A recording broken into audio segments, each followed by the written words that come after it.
Pada video kali ini saya akan sharing nih sebuah formula yang saya anggap cukup powerful dalam Microsoft Excel dalam mengolah data. Ketika kita ingin mencari atau mengumpulkan atau mengisi data-data baru gitu ya pada sebuah tabel dengan acuan pada tabel yang lainnya.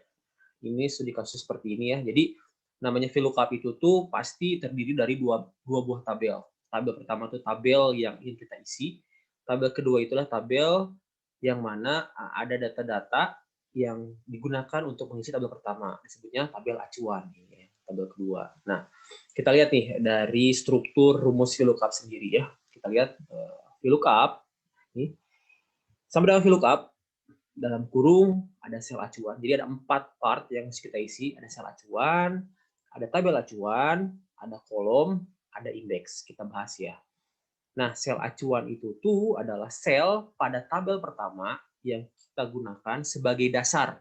Sebagai dasar rumus VLOOKUP ini tuh mencari pada tabel acuan. Jadi kita harus menggunakan dulu sel acuan pada tabel pertama sebagai dasar rumus VLOOKUP mencari data-data pada tabel acuan, tabel kedua. Jadi ada perbedaan ya, ada sel acuan, ada tabel acuan. Kalau sel acuan itu adalah sel pada tabel pertama yang ingin kita isi data-datanya. Kalau tabel acuan itu tabel kedua. Lalu ada tabel acuan tadi ya yang ini.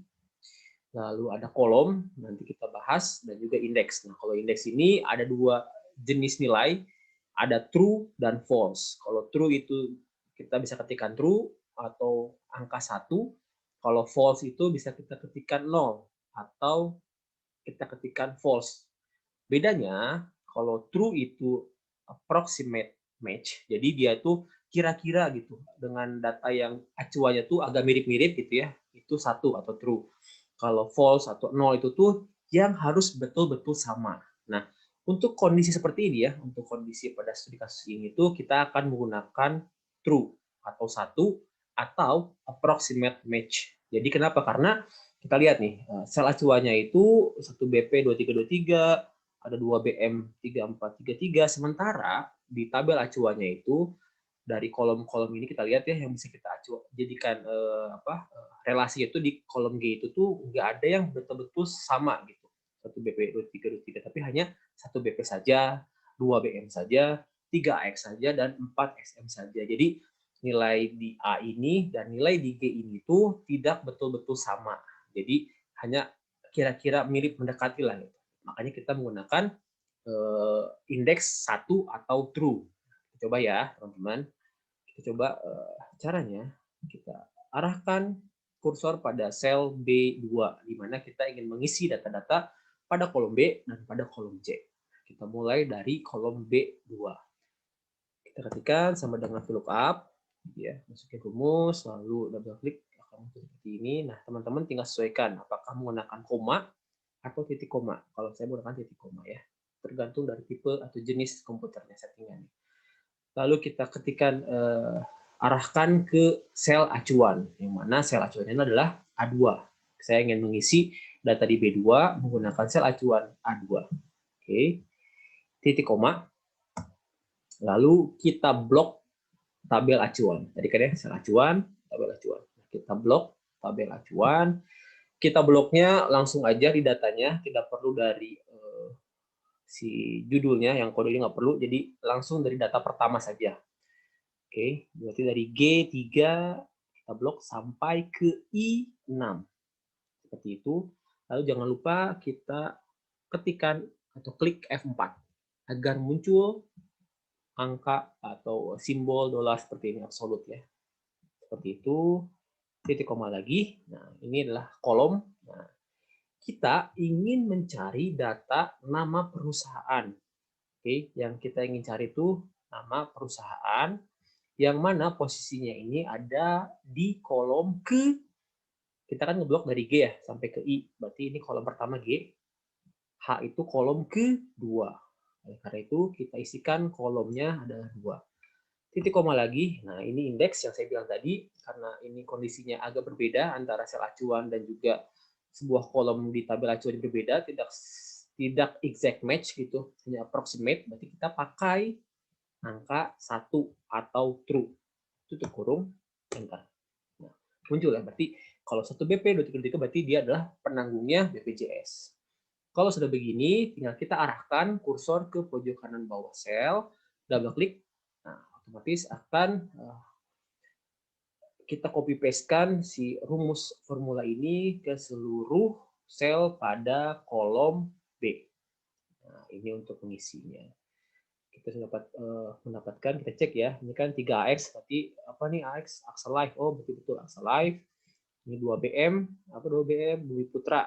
Oh betul Bumi Putra, berarti VLOOKUP kita sudah berhasil. Sekarang kita ingin mengisi plafon yang ditanggung. Oke, ini adalah plafon yang ditanggung, agak mirip dengan cara sebelumnya, VLOOKUP yang pertama, cuman berbeda pada nanti kolomnya ya. Sama dengan VLOOKUP, oke, sel acuannya adalah tadi ya, A2, titik koma, lalu kita blok lagi si tabel ini. Jangan lupa F4, oke, muncul nih, dari absolut dolar, simbol dolar, titik koma.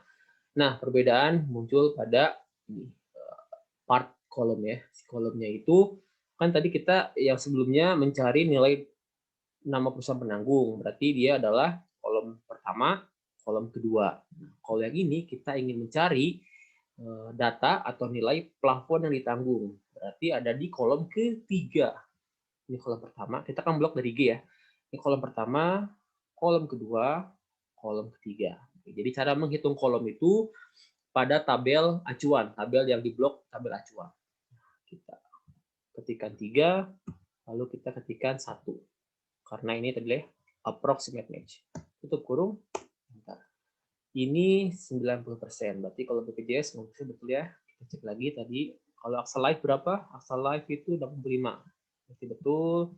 Bumi Putra 75. Betul ya. Jadi kita sudah dapat data-data tabel 1 dengan menggunakan data pada tabel acuan. Tabel 2. Nah, inilah fungsi dari VLOOKUP itu untuk mendapatkan data-data yang kita ingin isikan menggunakan tabel lain, tabel acuan. Caranya seperti tadi ya. Nah, coba kita agak sedikit verifikasi gitu ya. Kalau misalkan kita ganti dengan 0, misalkan. Tadi kan 0 itu berarti harus yang exact match ya. Akan seperti apa? Nah, berarti tidak ada data. Kenapa? Karena ya tadi harus betul-betul sama gitu. Kita menggunakan sel acuannya ini 1 BP 2323, sementara di sini nggak ada 1 BP 2323, hanya ada 1 BP saja. Oleh karena itu kita tadi pilih yang approximate match. Sehingga ketika ada data yang agak mirip-mirip 1 BP, kalau kita nyari 1 BP 2323, oh ini ada 1 BP ini mirip, nah bisa kita gunakan. Jadi penggunaan indeks true or false itu tergantung kebutuhan. Mungkin ada data-data yang memang harus exact gitu ya. Kayak misalkan kita ingin mencari longitude atau latitude gitu sebuah site atau tempat itu harus sama gitu. Kalau beda berarti nggak boleh. Berarti kita harus pakai yang 0 atau false, jangan 1. Seperti itu mungkin yang bisa saya sharing pada video kali ini. Semoga bermanfaat, semoga pada mengerti, pada jelas ya semuanya. Terima kasih. Jangan lupa di-subscribe channel Dosen Muda Bicara dan tunggu video-video tips lainnya. Selamat mempelajarinya dan terima kasih semuanya.